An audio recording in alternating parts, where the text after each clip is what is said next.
Hello நண்பர்களே, welcome to mix media. இன்றைக்கி நம்ம ரொம்ப ஸ்பெஷலான கொங்கு நாட்டு பிரியாணி எப்படி செய்கிறாங்கிறத பார்க்க போகிறோம். கோயம்புத்தூரில் இந்த சாதம் செய்யாத ஆளுங்களே இருக்க மாட்டாங்க. அவ்வளோ ஸ்பெஷலுங்க. எல்லார் வீட்லேயும் கம்பல்சரி எப்படியும் வாரத்தில் ஒரு நாள் செஞ்சுடுவாங்க. எல்லாத்துக்குமே ரொம்ப பிடிச்சது. இப்போது நிறைய ஹைவேஸ்லேயுமே நிறைய ரெஸ்டாரண்ட்ஸில் இந்த சாதத்தை ரொம்ப ஸ்பெஷலாக கொடுக்க ஆரம்பிச்சிட்டாங்க. அதுதாங்க நம்ம அரிசி பருப்பு சாதம். எப்படி செய்யலாங்க அதை பார்க்கலாம் வாங்க. ஃபர்ஸ்ட் நம்ம இந்த அரிசி பருப்பு சாதம் செய்யறதுக்காக 1 டம்ளர் அரிசி எடுத்துக்கிட்டோம் அப்படின்னா அதுக்கு 1 கைப்பிடி அளவு பருப்பு எடுத்துக்கலாம்.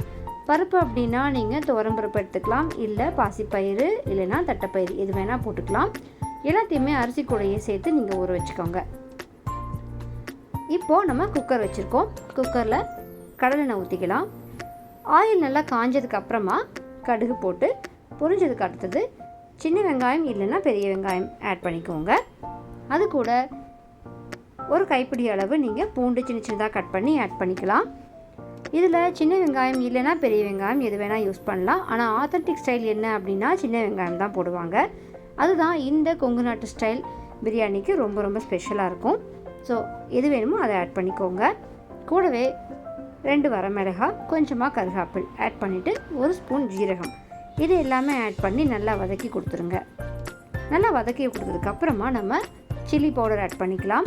சில பேருக்கு க்ரீன் சில்லியோட ஃப்ளேவர் பிடிக்கும்னா இந்த இடத்துல ஒரு க்ரீன் சில்லியும் ஆட் பண்ணிக்கோங்க.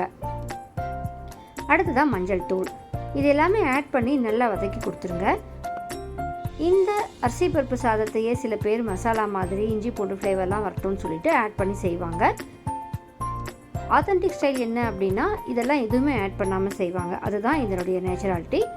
ஸோ இன்றைக்கி நான் அது வேறு எதுவுமே ஆட் பண்ணலை.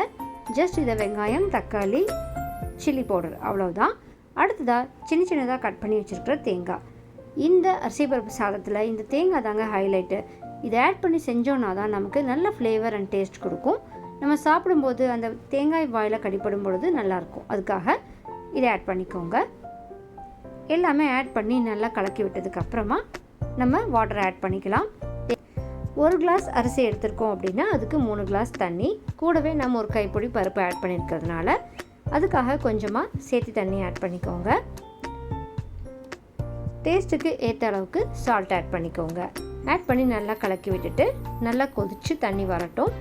அது வரைக்கும் வெயிட் பண்ணிவிட்டு நம்ம அரிசியும் பருப்பும் கலந்து வச்சுருக்கோம் இல்லையா, இதை நல்லா ஆட் பண்ணிக்க போகிறோம். ஆட் பண்ணிவிட்டு குக்கரில் மூடிட்டு 3 விசில் விட்டு எடுத்துக்கலாம். இந்த தண்ணி நல்லா கொதிச்சதுக்கப்புறம் நம்ம அரிசி போட்டோன்னா தான் நமக்கு அந்த ஒரு நல்ல டெக்ஸ்சர் கிடைக்கும். அதனால் அரிசி தண்ணி இதெல்லாமே கொதிச்சு வந்ததுக்கப்புறமா ஆட் பண்ணிக்கோங்க.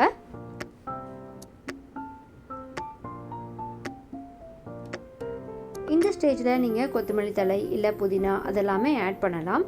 கொத்தமல்லி தழை மட்டுமே நீங்கள் ஆட் பண்ணிங்கன்னா இதோடைய நேச்சுரல் டேஸ்ட் கிடைக்கும். நீங்கள் புதினாலாம் ஆட் பண்ணிட்டீங்க அப்படின்னா அது வேறு ஸ்டைல் போயிடும். இப்போ நம்ம அரிசி தண்ணி எல்லாமே ஆட் பண்ணி நல்லா கொதிச்சாச்சு. இப்போ நம்ம லிட் போட்டு க்ளோஸ் பண்ணிவிட்டு 3 விசில்ஸ் விட்டுட்டு 5 மினிட்ஸ் நம்ம சிம்மில் வச்சுக்கலாம்.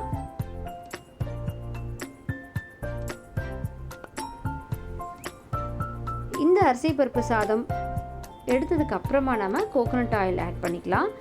அதுவும் நம்மளுடைய ஃப்ளேவருக்காக தான். ஆனால் இந்த அரிசி பருப்பு சாதத்தில் ஓப்பன் பண்ணதுக்கப்புறமா கோகோனட் ஆயில் ஆட் பண்ணி மிக்ஸ் பண்ணோன்னா தான் நல்ல ஃப்ளேவராக இருக்கும் சாப்பிட்றதுக்கு.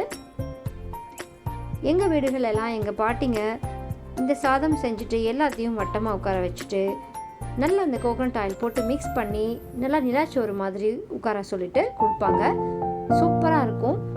எங்களுக்கு இப்போ சொல்லும் பொழுதே நாங்கள் எல்லோரும் ஒன்று சேர்ந்து சாப்பிட்ணுங்கிற ஆசை வந்துருச்சுங்க.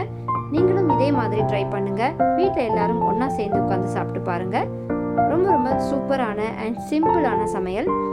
அண்ட் இதை நீங்கள் லஞ்ச் பாக்ஸ்க்கு பேக் பண்ணி கொடுக்கலாம், ட்ராவலுக்கு எடுத்துகிட்டு போகலாம். எல்லா இடத்துலையுமே இது சூப்பராக ஆப்டாக செட் ஆகிடும். ஸோ செஞ்சு பார்த்துட்டு கமெண்ட் செக்ஷன்